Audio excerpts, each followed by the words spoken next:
Waouh! Bienvenue dans Pléthore, l'abondance excessive d'images, de sons et d'animations. Je suis Clara et aujourd'hui je vais bel et bien vous parler d'un film qui m'a forgé, qui m'a influencé quand j'étais encore une jeune enfant. Allez, donnez-moi un G, donnez-moi un H, donnez-moi un I, donnez-moi un B, donnez-moi un L, donnez-moi un I. Mais oui, c'est clair!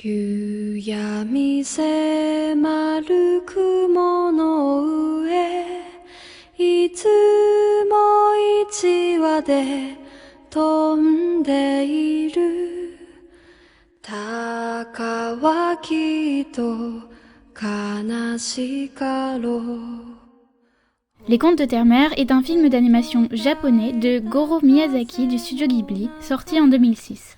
L'histoire est librement inspirée des livres du cycle de Terre-Mère de Ursula K. Le Guin. Le film reprend aussi beaucoup d'éléments du Voyage de Shuna, un manga de Hayao Miyazaki. Petit synopsis. L'histoire se déroule à Terre-Mère, un monde imaginaire peuplé d'êtres humains et de dragons. Le prince Aren, un adolescent en quête d'identité, fuit son château et erre dans la campagne après avoir tué son père. Il rencontrera Épervier, la jeune Teru, ainsi qu'un terrible sorcier. Aren découvre progressivement comment dépasser ses peurs et s'affirmer.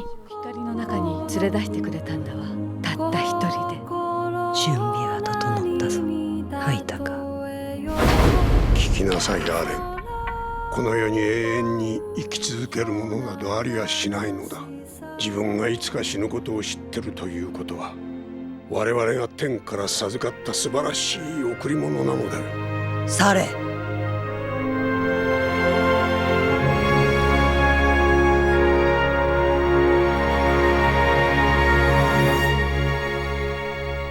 J'ai l'impression qu'il y a un peu deux teams dans l'animation nostalgie, les Disney et les Ghibli. Bon, je pense pas qu'on ait besoin de se faire la guerre et de créer des factions de l'animation.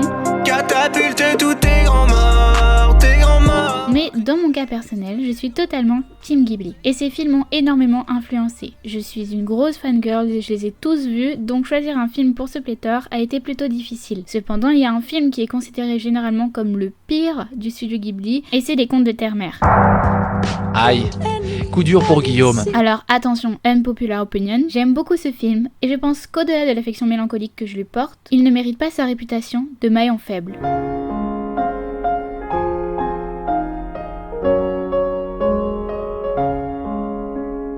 Plongeons en premier temps sur l'histoire du film. Parce que je sais pas si vous avez remarqué, mais c'est Hayao Miyazaki qui était à la réalisation de ce film. Faux! Et non, piège, puisque c'est son fils, Goro Miyazaki, qui a été un peu poussé hors de ses études d'agriculture par son père pour d'abord travailler comme consultant, puis en montant les échelons dans les règles de l'art pour arriver réalisateur. Hayao, on le rappelle, est celui qui a réalisé des films comme Mononoke, Shiro, Nausicaa, bref, les best-sellers du studio. C'est donc en étant dans l'ombre de son père que Goro entre dans le milieu. Tu es qui? Leur relation n'est pas la meilleure, et voir le héros principal commettre un patricide dès les premières minutes du film nous offre un petit sourire sarcastique. Oula, mais bonjour d'abord!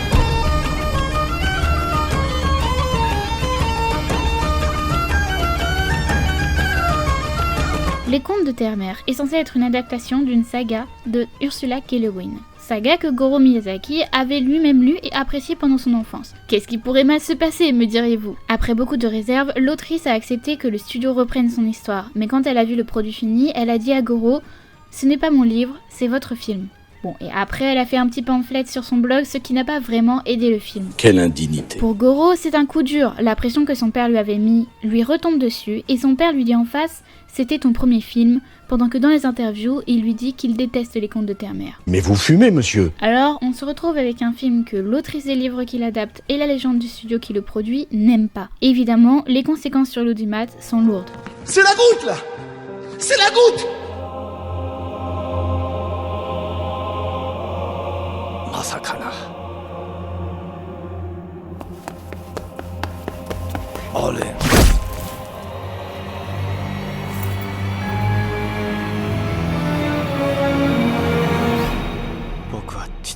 Shitanda. わからないんだ。どうしてあんなことをしたのか。早く行かなきゃ。奴が来てしまう。 Parlons du film, il reste magnifique et des vétérans du studio ont insisté pour travailler dessus, parfois par sympathie pour Goro. Les décors sont un peu différents d'autres Ghibli, très détaillés, très inspirés des peintures de l'Occident avec des références à Van Gogh ou des textures de peinture à l'huile par exemple. Les visages sont très expressifs et le film n'hésite pas à les transgresser pour refléter ses émotions. Aren a des accès de violence très visibles.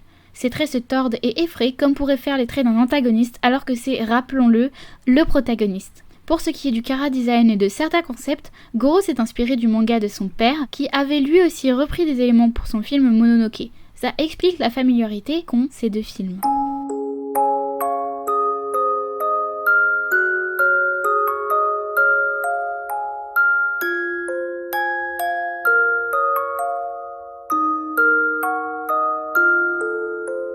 Les Contes de Terre-Mère ne reprend pas l'histoire linéaire des livres, mais s'inspire de l'univers pour tisser une sorte d'histoire parallèle.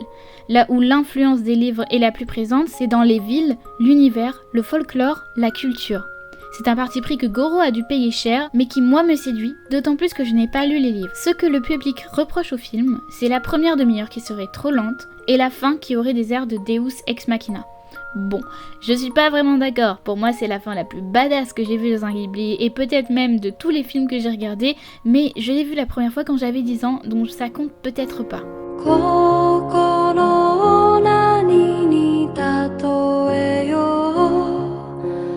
Quelle influence les films de votre enfance ont eu sur vous? Quelle influence vous attendez d'un livre sur son adaptation? C'est un peu les questions que j'aimerais ouvrir pendant ce pléthore. Et même si peu d'autres personnes le feront, je vous recommande Les Contes de Terre-Mère. Il est magnifique. Regardez quelle beauté! Il est pas si long, la musique est cool et for God's sake, c'est un Ghibli. Et ce n'est pas la fin de la carrière de Goro dans l'animation puisqu'il a réalisé La Colline aux Coquelicots que j'aime aussi beaucoup. Donc je vous laisse vous faire votre petite opinion. Je vous dis à plus pour un prochain pléthore et c'est y part pour Bang My Head au son de Bronson avec son titre Heart Attack. Bye bye.